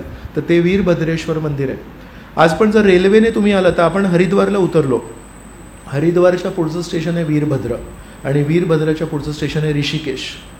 तर म्हणून काही ट्रेन्स आहेत त्या ऋषिकेशपर्यंत येतात, तर तेव्हा वीरभद्र म्हणून स्टेशन लागतं. तर ते वीरभद्र स्टेशनच्या जवळ ते वीरभद्रेश्वर महादेव मंदिर आहे. आणि त्याच्या पुढे काहीतरी गोष्ट होते ती उद्या सांगेन. मग दक्ष प्रजापतीमध्ये परिवर्तन झालं का किंवा दक्ष प्रजापतीचं पुढे काय झालं ते आपण उद्या बघणार आहोत. तर इथे आपण ही कथा समाप्त करूया जस्ट नरसिंहदेवांबद्दल. तर नरसिंहदेव आहेत हे प्रभुपाद एका लेक्चरमध्ये सांगतात नास्तिक व्यक्तीच्या बुद्धीला भ्रमित करतात. नास्तिक व्यक्ती म्हणतो परमेश्वर कुठे आहेत आणि नरसिंहदेव कसे आले. नरसिंहदेवाने त्या नास्तिक व्यक्तीच्या बुद्धीला पूर्णपणे भ्रमित केलं. नास्तिक व्यक्ती काय म्हणतो, हे आस्तिक लोक नेहमी म्हणत असतात की परमेश्वर आहेत आहेत आहेत. मी एक काम करतो, मी अशी माझी तीक्ष्ण बुद्धी वापरीन की त्यांना मी काय म्हणेन, त्यांना असं कन्फ्यूज करीन की परमेश्वर पण मला काही करू शकत नाही. मग त्यांनी काय वरदान मागितलं, म्हणाले मला अमरत्व पाहिजे. तर ब्रह्मदेव म्हणाले मी स्वतः अमर नाही आहे, तर तुम्हाला अमरत्व कसं देणार. मला लगेच त्यांनी बुद्धी वापरली. ठीक आहे, मग ना मी दिवसा नाही मरायला पाहिजे, रात्री नाही मरायला पाहिजे, आतमध्ये नाही मरायला पाहिजे, बाहेर नाही मरायला पाहिजे, पृथ्वीवर नाही मरायला पाहिजे, पाण्यामध्ये नाही मरायला पाहिजे, वायूमध्ये नाही मरायला पाहिजे, जिवंत व्यक्तीने नाही मरायला पाहिजे, मृत काही शस्त्रांनी नाही. तर जेवढी त्यांची फास्ट बुद्धी चालली ते सगळं त्यांनी वरदान मागितले. आणि ब्रह्मदेव म्हणाले हा परमेश्वराशी बुद्धीची लढाई करतोय. ठीक आहे, तथास्तु. आणि त्या सर्व अटींना मान्य करून, त्या सर्व अटींना खरं करून जेव्हा शेवटी परमेश्वर आले तेव्हा परमेश्वर नरसिंह रूपात आले आणि त्या सर्व अटी त्यांनी पूर्ण केल्या. तर नरसिंह अवताराच्या आधी जो अवतार आहे तो आहे वराह अवतार. आणि वराह अवतार आणि हिरण्याक्षाचं पण युद्ध झालं होतं. तर तेव्हा जर तो आपण प्रसंग वाचला तर त्याच्यामध्ये वराह जेव्हा उत्पन्न समोर येतात, उपस्थित येतात, तेव्हा हिरण्याक्ष त्यांना वाईट अपशब्द वापरतात. त्या म्हणतात तू काय जंगली प्राणी आहेस. त्यांना ते स्वीकार नाही करत की हे विष्णू आहेत. ते म्हणतात एका रानडुक्कराच्या रूपात ते आले आहेत. तर म्हणतात तू काय जंगली प्राणी आहेस, तू मला काय करणार. तिथे शुकदेव गोस्वामी सांगतात हे शब्द जेव्हा वराहदेवांनी ऐकले तेव्हा वराहदेवांना खूप वाईट वाटलं. का माहिती आहे, कारण वराहदेव त्याला हिरण्याक्ष म्हणून बघत नव्हते, वराहदेव त्याला विजय म्हणून बघत होते. नारायण, आपण नारायणाला विसरलोय पण नारायण आपल्याला नाही विसरले. जय विजय हे त्यांचे द्वारपाल आहेत. जय विजय इथे आले तर द्वारपाल आज द्वेषी प्रवृत्तीमुळे स्वतःच्या स्वामीला, जय विजयला शाप का मिळाला. जय विजयला शाप मिळाला कारण हे चतुष्कुमार आतमध्ये चालले आहेत आणि ते म्हणाले की नाही आमच्या स्वामींना डिस्टर्ब नाही करायला पाहिजे. तर ज्या स्वामींना डिस्टर्ब नाही करायला पाहिजे त्यासाठी चतुष्कुमारांना थांबवलं. त्या स्वामींना आता तोच दास, बघा भौतिक जग कसं आहे, आपल्यावर आवरण कसं होतं. तो म्हणतो अरे तू तर काय प्राणी आहेस म्हणून. तर तेव्हा ते वराहदेवांना खूप वाईट वाटलं होतं. पण आज हिरण्यकश्यपू समोर जेव्हा नरसिंह येत आहेत तेव्हा नरसिंहदेव कशासाठी आले. नरसिंहदेव हिरण्यकश्यपूला मारण्यासाठी नाही आले, वराहदेव हिरण्याक्षला मारण्यासाठी आले होते. नरसिंहदेव हिरण्यकश्यपूला मारण्यासाठी नाही आले का? जर हिरण्यकश्यपूला मारण्यासाठी आले असते तर कितीतरी प्रसंग आहेत. हिरण्यकश्यपूने खूप काही चुकीच्या गोष्टी केल्या होत्या. सर्व देवी देवतांना त्यांनी सेवेत लावलं होतं. पण नरसिंहदेव जेव्हा आले हिरण्यकश्यपूला मारायला नाही आले. नरसिंहदेव जेव्हा आले तेव्हा ते प्रल्हादाला शब्द खरे करण्यासाठी आले. प्रल्हादाला अनेक वेळा जेव्हा मारण्यासाठी अरेंजमेंट केली आहे हिरण्यकश्यपूने, प्रल्हाद नेहमी वाचला. सापांमध्ये जेव्हा टाकलं तेव्हा प्रल्हादाला काही फरक नाही पडला. हत्यांमध्ये जेव्हा तुडवायला टाकलं तेव्हा त्याच्यावर काही फरक नाही पडला. दरीमध्ये जेव्हा त्याला झोकलं तेव्हा प्रल्हादाला काही फरक नाही पडला. अगदी होळिकेला वरदान मिळालंय, होळिकेच्या कुशीमध्ये प्रल्हाद बसलाय, पण त्या अग्नीने होलिका दहन झाली, प्रल्हाद नाही झाला. शेवटी हिरण्यकश्यपूला वाटलं माझी बुद्धी मी नाही वापरली. आतापर्यंत माझ्या सेवकांना सांगितलं तू मार रे त्याला, आणि माझे सेवक एक वेगळी गोष्ट काढतायत. यांच्याकडे बुद्धी नाही आहे, यांच्याकडे बुद्धी नाही आहे, मी माझी बुद्धी वापरेन. आता जे हे मूर्ख लोक काम नाही करू शकत, माझ्यासारखा बुद्धिमान माणूस आता ते काम करेल. मग प्रल्हादाला स्वतः बोलवलं आणि म्हणाले कुठे आहे तुझे परमेश्वर? तर म्हणाले ते सर्वव्यापी आहेत आणि तुझ्याकडे एवढ्या उद्धटपणे माझ्याशी बोलायची शक्ती कुठून येते? मग प्रल्हाद म्हणाले जे तुमच्या शक्तीचे स्रोत आहेत तेच माझ्या शक्तीचे स्रोत आहेत. म्हणतो अरे हा स्वतः एक तर उद्धटपणा करतोय आणि मला म्हणतो की माझ्या शक्तीचे पण स्रोत कुठे आहेत ते? म्हणतो सगळीकडे. ते दोन व्यक्ती शेजारी आहेत. एक व्यक्ती म्हणतात कुठे आहेत परमेश्वर, आणि त्याच्या शेजारी दुसरा व्यक्ती तो म्हणतो कुठे नाही आहेत परमेश्वर. ह्या दोन पूर्णपणे विरोधक गोष्टी आहेत. त्या शेजारी उभे राहू शकतात का? राहू शकतात. म्हणजे जर आपण नाकारायचं ठरवलं तर आपण शेवटच्या क्षणापर्यंत म्हणू परमेश्वर नाही आहेत, आणि जर आपण ठरवलं की नाही मला परमेश्वरला बघायची दृष्टी निर्माण करायची आहे तर आपल्याला लहान परिस्थितींमध्ये पण परमेश्वराचा हात दिसेल. एक कदमकानंद महाराज आहेत, मागच्या वर्षी ते आपल्याला सोडून गेले. तर कदमकानंद महाराज जेव्हा प्रचार करत होते तेव्हा एकदा त्यांना एका प्रवचनामध्ये म्हटलं की तुम्ही एवढे संन्यासी आहात, तुम्ही तुमचं जीवन समर्पित केलं आहे, तर तुम्हाला कधी श्रीकृष्ण दिसले का?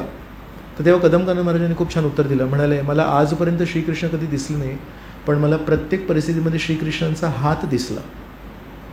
मला लक्षात आलं की ही परिस्थिती माझ्यामुळे नाही होते, हे परमेश्वराचे आशीर्वाद आहे म्हणून होते. तर ही पण एक दृष्टी आहे की कसं आपण प्रल्हादाची वृत्ती निर्माण करू, आणि प्रल्हादाची वृत्ती निर्माण करण्यासाठी आपल्या जीवनात जे काही घडतंय ही दृष्टी निर्माण करणं गरजेचं आहे की या परिस्थितीद्वारे परमेश्वर माझ्यासाठी काय शिकवत आहेत. तर काल पण मी म्हटलं परमेश्वर कधी आईचं प्रेम करतात आणि कधी वडिलांचं प्रेम करतात. वडिलांचं प्रेम असतं कान पिळणे आणि आईचं प्रेम असतं गोंजारणे. परमेश्वर दोन्ही गोष्टी करतात. गीतेमध्ये श्रीकृष्ण म्हणतात पिताहम अस्य जगतो माता धाता पितामह. मी पिता पण आहे, मी माता पण आहे आणि मी आजोबा पण आहे. तर अशा प्रकारे जेव्हा आपण ही वृत्ती डेव्हलप करू की मला जेव्हा शिस्त लागते ते पण श्रीकृष्णांचंच प्रेम आहे, आणि मला जेव्हा माझ्या हिशोबाने माझ्या अपेक्षेप्रमाणे श्रीकृष्ण देतात ते पण श्रीकृष्णाचंच प्रेम आहे. बेसिकली श्रीकृष्ण हे प्रेम पुरुष आहेत. श्रीकृष्ण कधीही कोणाचंही नुकसान करू शकत नाहीत. ही वृत्ती जर आपण निर्माण केली तर त्याच्यामध्ये आपण म्हणू शकतो नरसिंह चतुर्दशी आपली यशस्वी झाली. कारण आपण प्रल्हादाची स्तुती करू, नरसिंहदेवांची स्तुती करू, पण त्याचा आपल्यावर छाप काय पडायला पाहिजे? जे काही घडतंय ते श्रीकृष्ण माझ्या भल्यासाठी करतायत. तर मग प्रल्हाद म्हणतात की आहेत सगळीकडे आहेत. म्हणत या खांबात आहेत का? हो आहेत. मग प्रल्हादाने म्हटलंय की या खांबात आहेत. म्हणून प्रल्हादाचे शब्द खरे करण्यासाठी जेव्हा हिरण्यकश्यपूने त्याच्यावर मारला तेव्हा प्रल्हादाचे शब्द प्रल्हादाने सांगितले इथे आहेत. हो. तर म्हणतात सत्यम विधातुम निजभृत्य भाषितम. निजभृत्य भाषितम. स्वतःच्या सेवकाने सांगितलं हो या खांबात आहेत. स्वतःच्या सेवकाचे शब्द खोटे नाही पडू शकत.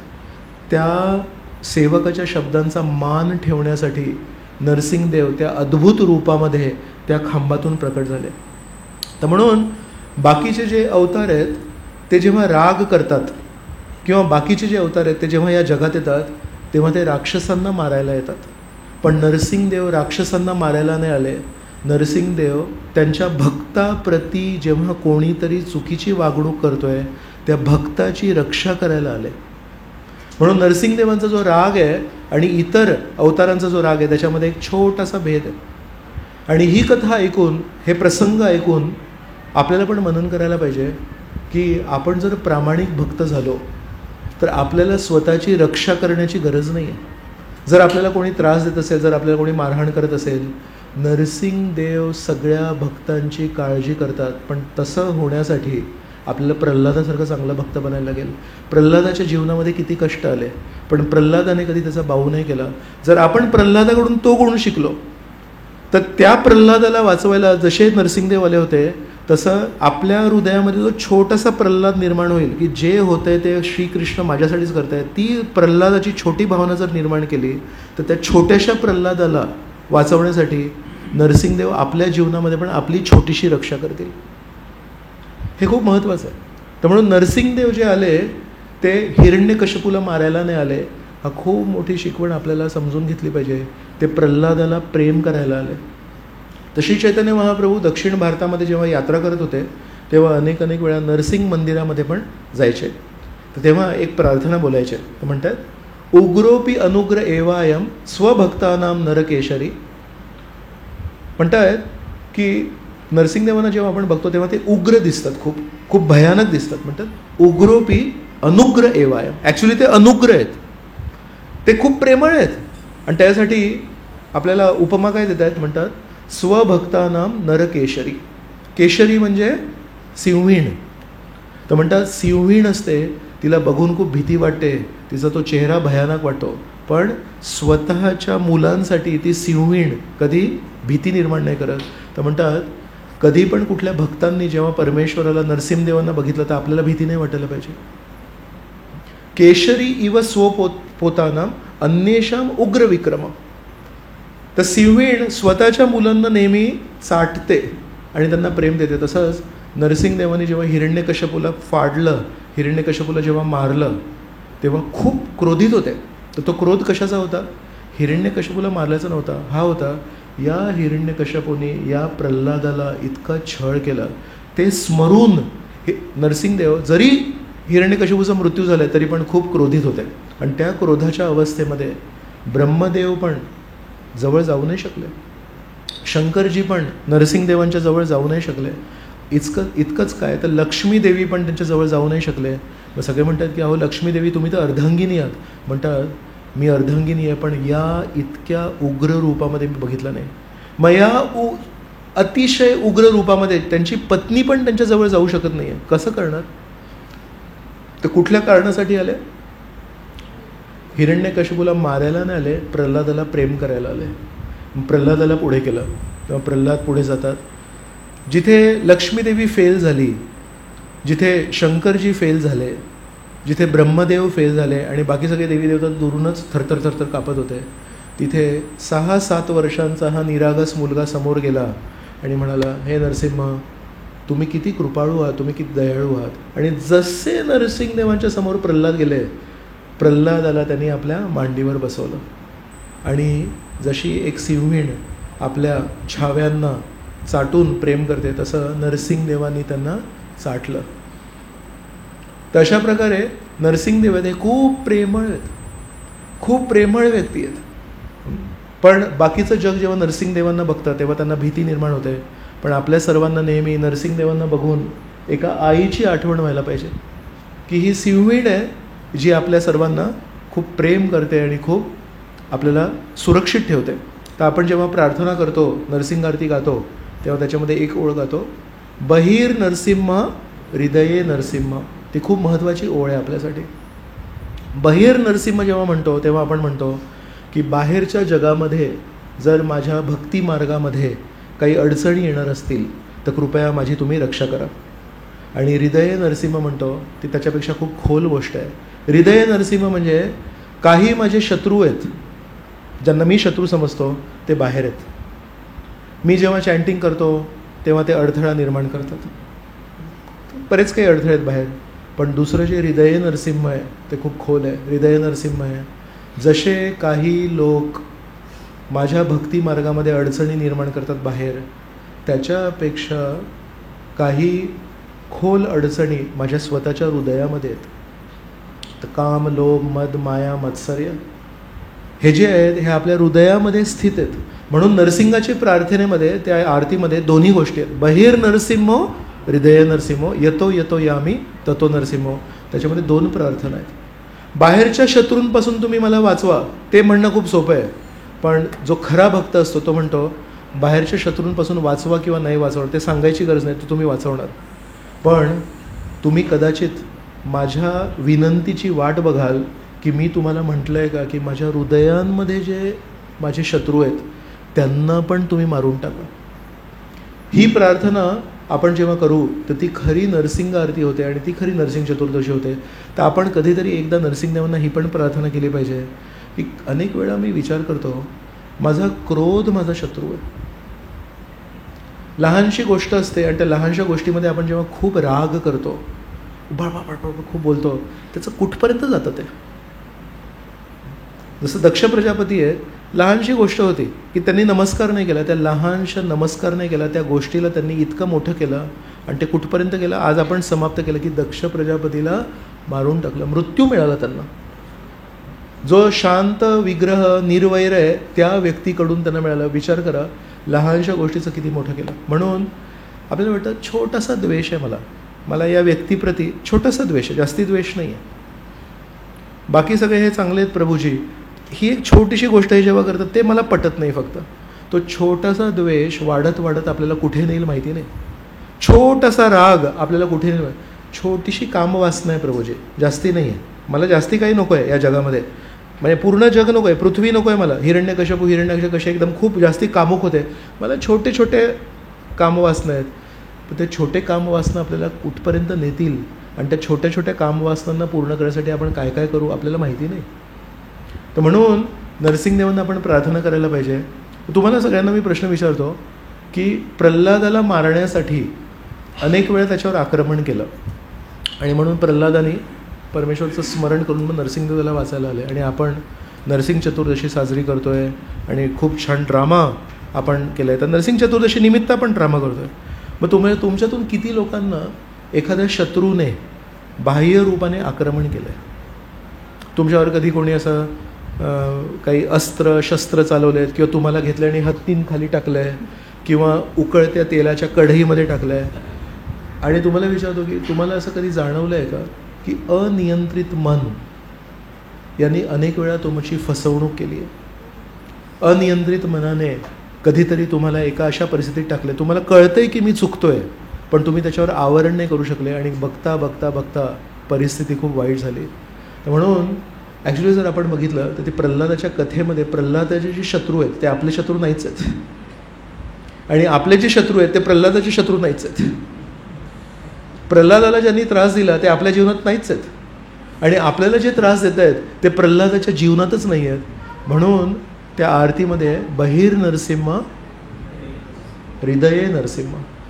तर प्रल्हादाच्या जीवनामध्ये बहिर नरसिंहाला खूप महत्त्व आहे आणि आपल्या जीवनामध्ये बहिर नरसिंह कोणीच नाही. आपण राहतो कुठे? आपण वैष्णवांच्या सोबत राहतो. आपल्याला बाहेरून तेलामध्ये टाकणारे आणि हत्तींखाली टाकणारे आणि दरीमध्ये फेकणारे कोणीच नाही आहेत. ॲक्च्युली आपण जर दरीत पडलो असू तर अधिकांश वेळा आपण जर त्याच्यावर खरोखर खोल विचार केला तर आपल्या हृदयामध्ये जे शत्रू तेच आपले खरे शत्रू आहेत. म्हणून आज आपण नरसिंहदेवांना प्रार्थना करू शकतो की हे नरसिंहदेव, बाहेरच्या शत्रूंना तर तुम्ही काळजी घेणार पण तुम्ही आई आहात. आई एक थोडी मर्यादा पालन करते की याला खरोखर पाहिजे, कारण मी जास्ती याला जर मदत करायचा प्रयत्न केला तर म्हणेल आई जास्ती तू मदत करू नको, मला स्वावलंबी बनायचं आहे. म्हणून जेव्हापर्यंत आपण नरसिंहदेवांना ही प्रार्थना नाही करत आंतरिक शत्रूंना तुम्ही मारा आणि आंतरिक शत्रूंपासून आमची रक्षा करा, तेव्हापर्यंत नरसिंहदेव आंतरिक शत्रूंना नाही मारणार. म्हणतील याला जर प्रिय आहे तर ठीक आहे ठेवू. तर आज आपण नरसिंह आरती करूया ड्रामानंतर, तेव्हा आपण नरसिंहदेवांना ही प्रार्थना करूया. हे नरसिंह, हृदयामधले जे शत्रू आहेत त्यांना थोडंसं आम्हाला रक्षा करा, जेणेकरून खरोखर मी श्री राधाकृष्ण यांच्याप्रती शुद्ध भक्ती करीन, निस्वार्थ भक्ती करीन. तर आपल्या जीवनामध्ये जे हेतू आहेत ते राधाकृष्णच आहेत. आपल्याला राधाकृष्णांना प्रसन्न करायचं आहे, राधाकृष्णांची सेवा करायची आहे आणि त्या राधाकृष्णांना प्रसन्न करण्याच्या मार्गावर जितके अडथळे येत आहेत आंतरिक किंवा बाह्य त्यांना नष्ट करण्यासाठी आपण नरसिंहदेवांना प्रार्थना करू शकतो. जय श्री नरसिंहदेव भगवान की जय. जय श्री शंकर जी की जय. अनंत कोटी वैष्णववृंद की जय. जय निताय गौर प्रेमानंदे हरी.